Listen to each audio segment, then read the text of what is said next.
The spirit of the times. The spirit of the times that we live in now is one of a whole lot of division, deception, propaganda, tribalism. A whole lot of duality going on there. The amount of propaganda that's being force-fed to humanity is staggering. And the amount of people who are eating it up blindly is even more staggering, despite those of us who are awake to it and as much as possible immune to it. We're being force-fed propaganda, forced and shoved down our throats, whether we like it or not. And usually that's not even enough. You not only have it shoved down your throat and you're forced to accept it, but no, that's not enough. You've got to become a cheerleader for it. You've got to promote it, proactively promote it to everybody else and convert everyone else around you. Well, this is a tremendous violation of our sovereignty, our spiritual sovereignty. We are in a time now where the buzzword is pride. Pride. Everything is pride.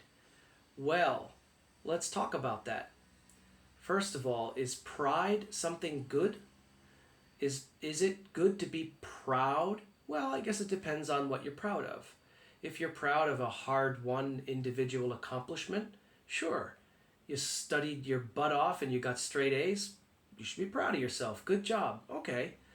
But no, I'm proud of my sexual preference, or I'm proud of my race, or I'm proud of my physical attributes, the way my body looks, whatever. This is ridiculous. Why would we be proud of those things? And likewise, before you get too excited, why would we be ashamed of those things either? You see, we're dealing with a spectrum where both ends of the spectrum are nope and nope. We have no reason and no right to be proud of being attracted to this kind of person or that kind of person. And we have no reason or right to be ashamed of our dispositions either. Can you imagine? Let's visualize this, and we'll do it both ways, because I'm talking about both ends of the spectrum here. Can you imagine walking up to someone and saying, "Hey, I just wanted you to know, I noticed your sexual preference. Congratulations. Bravo. Stunning and brave. You should be proud of yourself. Good job." That's ridiculous. So why are we having it shoved down our throats that we're supposed to be cheerleaders for being proud of your sexual preference, your sexual orientation, and likewise other attributes of your being, such as what about your personality? What about your physical appearance? What about your race? What about your gender? What about your religion? I have a friend he's an ex-Buddhist monk, and I remember on his Facebook page, he does have it. He posted a meme that said, "Proud to be Buddhist." And it gave me a really big laugh, because I thought, doesn't he see the incredible irony there? I mean, isn't a proud Buddhist an oxymoron? So we had a laugh over that. But seriously, why would you be proud of the religious doctrine that you follow or were born into? Are you also proud of the racial aspect of the body you incarnated into this time? And if so, why? And let's flip it around. Are you ashamed of the race of the body that you currently incarnated into? That you are currently occupying as your earth suit? The big trend now is if you're Caucasian, shame on you. You ought to be ashamed of yourself. How dare you? How dare you? Are you kidding?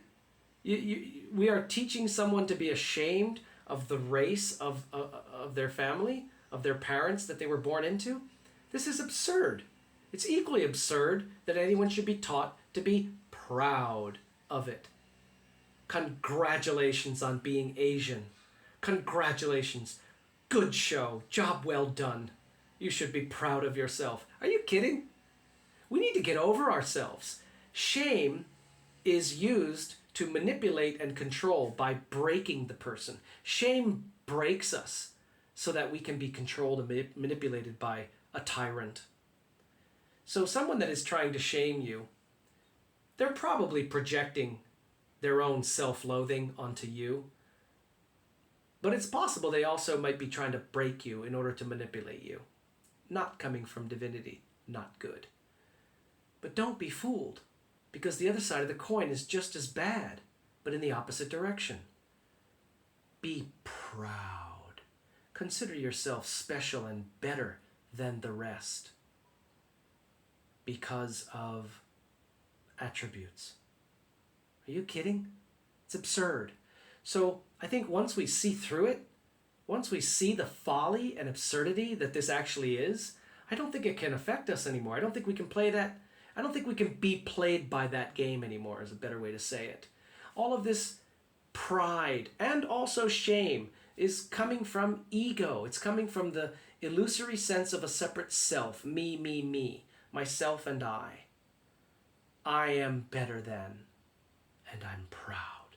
Really? I am worse than, and I'm ashamed. Really? St. Anthony Liguori. God is displeased by the diffidence of those who love him and whom he loves. You're not impressing God with your shame act of self-loathing and unworthiness. It's disgusting. And likewise, the equal opposite is also just as repulsive. Arrogant, belligerent pride in who you are. It's insane. So, how's about we have had enough of this already? How about we stop the trespassing and violation of sovereignty of our fellow humans? How about we stop being a tool for mindless propaganda, which is insane in the first place? How about we get over this? How about we move on past this? Maybe even we have a good laugh as we drop this and let it go. And from here on in, instead of pride and instead of shame, we focus on dignity and self-respect. Because if we can revitalize and rediscover and rekindle, is a better word, if we can rekindle our dignity and our own self-respect, we are automatically more apt to address and present ourselves to others in the same way, to acknowledge their dignity and respect them too, without any unction of force-feeding them a propaganda or an ideology that we may currently espouse or be a cheerleader for. Activism is a sickness in this context. How about we just let go of it and be more accepting of people as they are, which includes that nobody has to be forced to agree with any of us. Nobody has to agree with us. Nobody has to see the world exactly as we do. Nobody has to adopt our current thing. They don't have to. And to force it is a violation. Let's stop doing it. Let's take a deep breath and take another couple of steps towards sanity and peace.